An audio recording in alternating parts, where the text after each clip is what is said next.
ঠিক আছে স্যার, তারপর আপনাকে অল ইন্ডিয়া সেকুলার ফ্রন্ট পার্টির পক্ষ থেকে স্বাগত জানাচ্ছি স্পিকার নির্বাচিত হওয়ার জন্য। আমরা আশা করব আগামী 5 বছর আপনার নেতৃত্বে এই অগাস্ট হাউস তার গরিমাকে বহন করে চলবে এবং সাথে সাথে আমরা যারা বিরোধী আছি তাদের সর্বোৎকৃষ্ট জায়গা, মতামতের জায়গা হচ্ছে এই অগাস্ট হাউস।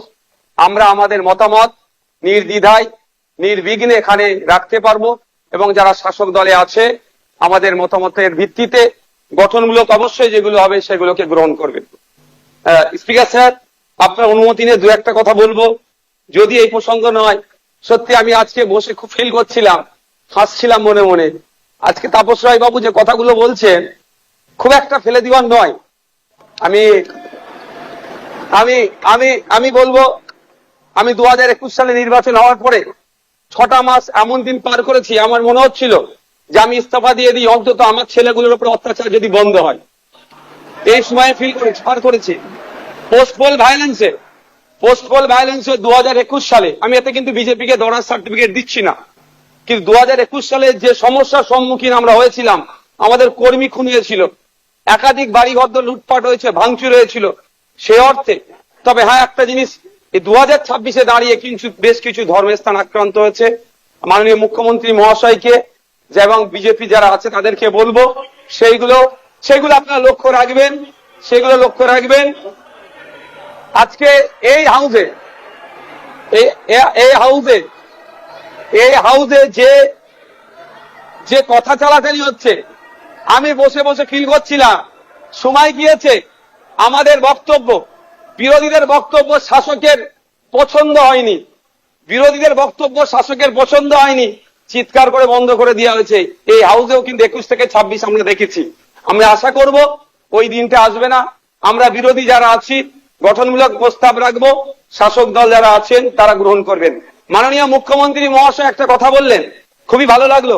আমরা যারা একাধিকবার বিভিন্ন দপ্তরে লেটার করেছি, ন্যূনতম রেকগনাইজ আমাদের লেটারকে করা হয়নি, ইনক্লুডিং চিফ মিনিস্টারের কাছে। আজকে যে কথা বলেছেন এটাকে আমি স্বাগত জানাচ্ছি, যে উনি অন্তত কথা বলেছেন যে মিনিস্টাররাও রিকগনাইজ করবে, অর্থাৎ প্রাপ্তি স্বীকার করবে। আর একটা কথা উনি বলেছেন অল্প হলেও কাজ করব। আমরা বিরোধী, আমরা পজিটিভ কথা বলবো, রাজ্যের স্বার্থে বলবো, রাজ্যের জনগণের স্বার্থে বলবো। অহেতুক বিরোধিতা করার জন্য বিরোধিতা আমরা করব না। সুতরাং মুখ্যমন্ত্রী মহাশয়কে বলবো, অল্প নয়, আমরা যেগুলো আর্গুমেন্ট করব, আমরা যে ডিমান্ডগুলো রাখবো, ব্যক্তি স্বার্থের জন্য নয়, মানুষের স্বার্থে, নির্বাচিত হয়ে এসেছি তাদের স্বার্থে, সেগুলো আপনি পুরোপুরি যদি আমাদের জন্য, বাংলার মানুষের জন্য করেন, আমরা আপনার কাছে অবশ্যই কৃতজ্ঞ থাকবো। আবারও মুখ্যমন্ত্রী মহাশয়কে ধন্যবাদ জানাবো। দীর্ঘদিনের স্বপ্ন এটা আমাদের সকলেরই, যে আমাদেরকে নির্বাচিত করে এই হাউসের মধ্যে পাঠাচ্ছে। মাসের শেষে আমরা 1,21,000 টাকা নিয়ে বাড়ি যাচ্ছি। আমরা সেই জনগণের জন্য কি রোল প্লে করছি, কি বক্তব্য দিচ্ছি হাউসের মধ্যে, না হাউসের মধ্যে এসে শুধু সময় কাটিয়ে চলে যাচ্ছি। যে আপনি লাইভ স্ট্রিমে কৃতজ্ঞতা জানাচ্ছি, স্বাগত জানাচ্ছি, এটা হওয়াটা খুবই দরকার ছিল। বাংলার মানুষ অন্তত আগামী নির্বাচনগুলোতে তাদের জনপ্রতিনিধি হিসাবে কাদেরকে চুজ করবে, কেমন মানুষকে পাঠানো দরকার, তারা যেখানে বাংলার আইন তৈরি হচ্ছে আগামী 5 বছর বাংলার শিক্ষা, স্বাস্থ্য, কর্মসংস্থান থেকে শুরু করে কৃষকের রুজি রুটির প্রশ্নে, প্যারা টিচার থেকে শুরু করে বিভিন্ন ক্ষেত্রে সমকাজে সমবেতন নিয়ে, এক কথায় আগামী 5 বছর বাংলা কিভাবে চলবে, বাংলার মানুষের স্বার্থে কি আইন তৈরি হচ্ছে, আইন পজিটিভ, একটু ছোট করুন। বিরোধী স্যার, শেষ করবো।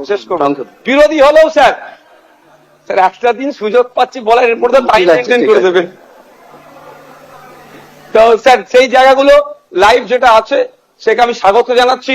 আমি আবারও আপনাকে ধন্যবাদ জানিয়ে বলবো, বহুদলীয় যে গণতন্ত্র আছে সেটার পূর্ণ মর্যাদা দিয়ে আমাদের মতো ছোট্ট যারা বিরোধী আছি তাদেরকে পরিসর দেবেন। ধন্যবাদ।